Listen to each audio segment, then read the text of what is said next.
শুভ সকাল বন্ধুরা, এই যে গোপুসোনাকে তুলে দিয়েছি। আর আজকে না গাছে অনেক জবা ফুল ফুটেছিল। তো দেখো গোপুসোনা একে তো জামা পড়েছে লাল রঙের, তার মধ্যে আবার জবা ফুল দিয়ে পুরো লালে লাল হয়ে গেছে। মানে আজকে আমার গোপুসোনা পুরো লালপরি লালপরি হয়ে গেছে গোপুসোনা, লালপরি। তো চলো গোপুসোনাকে তো খেতে দিয়ে দিয়েছি, পুজো দিয়ে দিয়েছি।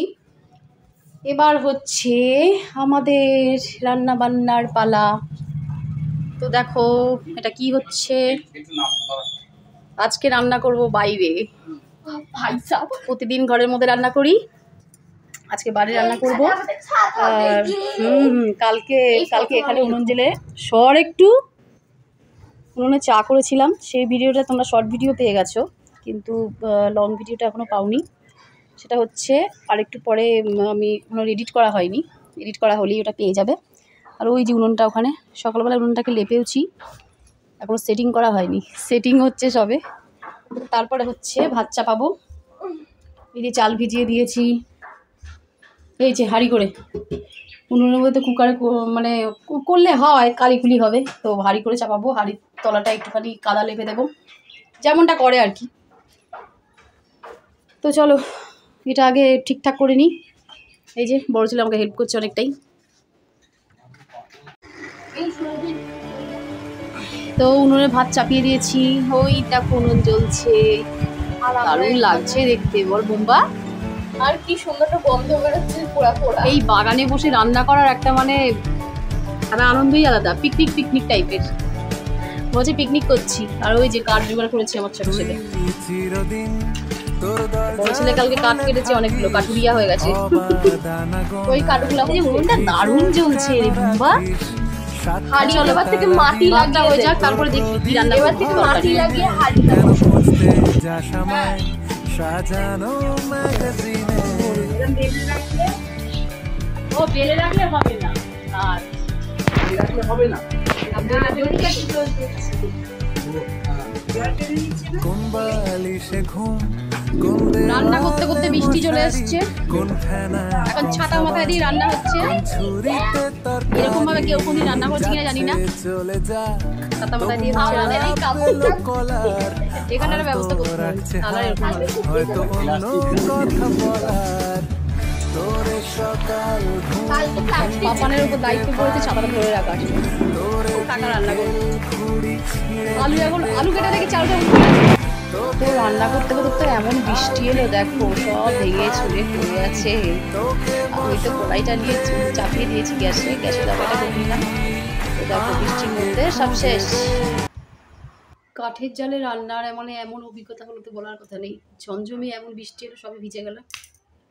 তো যাই হোক সব তুলে এসেছি, আর জায়গাটা পরিষ্কার করে নিয়েছি। আর লাস্টে একটা তরকারি আর হয়নি, ভাতটা আর ডালটা হয়ে গেছিলো। আচ্ছা রোজই তো খাস। আর শুধু ওই একটা তরকারি বাকি ছিল, সেটা গ্যাসেই করে নিয়েছি। আর হচ্ছে এখন হচ্ছে গোপুসোনাকে দেবো খেতে। আর এই যে এঁচোড় আলু দিয়ে কষা করেছে মা গোপুসোনার জন্যে, মানে সবাই খাবে, অনেকটাই করেছে। তো এই যে গোপুসোনাকে ভোগ দিয়ে দিচ্ছি, এই যে গোপুসোনার ভোগ। চলো গোপুসোনাকে ভোগ দিয়ে দিই। তো ওদিককার রান্নাবান্না এখন মাথায় উঠেছে, বৃষ্টি এমন চলে এসছে, উনুন টুনুন ভেঙে তো একার অবস্থা। আর এদিকে গোপুসোনার জন্য দেখো মা হচ্ছে একদম কষা কষা পুরো এঁচোড় আর আলু দিয়ে তরকারি করে দিয়েছে। আর হচ্ছে গোপুসোনা তো আজকে লালপরি হয়েছে, তোমরা প্রথমেই দেখতে পেলে। তো চলো গোপুসোনাকে ভোগ দিয়ে দিলাম। আর হচ্ছে এবার আমি কি রান্না করলাম তোমাদেরকে একবার দেখিয়ে দিই। এই যে ডাল, মসুর ডাল তো আমাকে করতেই হবে প্রতিদিন রান্না। আর হচ্ছে পেঁপে দিয়ে একটা তরকারি করেছি। আর হচ্ছে এই যে এঁচোড় রান্না করেছে, এটা হচ্ছে মাসমুনি রান্না করেছে। আর টকটকে লাল একদম কষা কষাটা মা করেছে গোপুসোনার জন্যে। তো এঁচোড় দুজনে মানে মা মাসমুনি দুজনেই রান্না করেছে, একজনটা একটু হালকা আর একজনটা কষা কষা, এই হলো ব্যাপার। আর তারপরে হচ্ছে দেখো মানে কি হচ্ছে বলো, আলু সেদ্ধ হচ্ছে। কিসের জন্যে জানো? এখন তৈরি হবে ফুচকা। উনুনে বসে বসে ফুচকা তৈরি করার যে কেমন মজা, সেটা আজকে প্রথমবার ফিল করব। তো যাই হোক চলো, আলু সেদ্ধ চাপিয়ে দিয়েছি, আলু সেদ্ধ হয়ে যাবে। আর এই দেখো ফুচকা, আজকে একটু তোমাদের মনে হচ্ছে কম কম, তো এটা ভাজলে কিন্তু অনেকটাই হবে। তো যাই হোক কম হলেও সেটাকে সবাই মিলে মিলেঝুলে খাওয়ার একটা আনন্দ আলাদা। আর এটা আসলে প্রথমে আমরা দেখছি ঠিকঠাকভাবে পাচ্ছি কি না, ঠিক আছে? এটা যদি ঠিকঠাকভাবে হয়ে যায় তো তারপর একদিন অনেক ফুচকা এনে একটু বেশি করে করবো আর সবাই মিলে একটু বেশি করে খাবো। তো দেখো এইটুকু ফুচকা এখন ভাজবো। তো চলো, কড়াইটা বসিয়ে দিয়েছি আর তেলও দিয়ে দিয়েছি। এবার হচ্ছে ফুচকাগুলো তেলের মধ্যে যাওয়ার অপেক্ষা। তো চলো, তেলটা ফুটে গেছে, মানে গরম হয়ে গেছে তেলটা ভালোই। আর আকাশটা দেখতে পাচ্ছ কত সুন্দর। সকালবেলা তো বৃষ্টিতে একদম উনুন ভেঙে চুরে, উনুন ভেঙে না, উনুনের উপরে সব যেসব ছাউনিটা দিয়েছিলাম সব ফুলে কালে পড়ে ভিজে একাকার হয়ে গেছিলো। আর বিকেলবেলায় দেখো আমাদেরও ধৈর্য কম নয়, মানে হাল ছাড়বো না এমন একটা ব্যাপার। তো ফুচকা দেখো রেডি। কে কে ফুচকা খেতে ভালোবাসো কমেন্টে চটপট জানিয়ে ফেলো। আর এই দেখো ফুচকা এবার একে একে তুলে নেব। সত্যি পুরো একদম মানে দোকানের ফুচকার মতন। উফ, আমার তো ভাজতে ভাজতেই কি লোভ যে লাগছিল বলার কথা নেই। কিন্তু দুই একটা হচ্ছিল খুবই ছোট, আর আর বেশিরভাগটাই হচ্ছে একদম পুরো বড় বড় ফুচকা, পুরো গোল, একেবারে গোল, মানে এত সুন্দর সত্যি, মানে তৈরি করে এরা যে বলার কথা নেই। এই দেখো ফুচকা ভাজা আমার রেডি। তো দুটো থালাতে নিয়ে নিয়েছি। আর এবার হচ্ছে আলুটা মাখবো। আলুটা মাখার এই দেখো দিদাও কিন্তু ফুচকা খাবে, খাবো না বলছিল। একটা হলেও তোমাকে খেতেই হবে।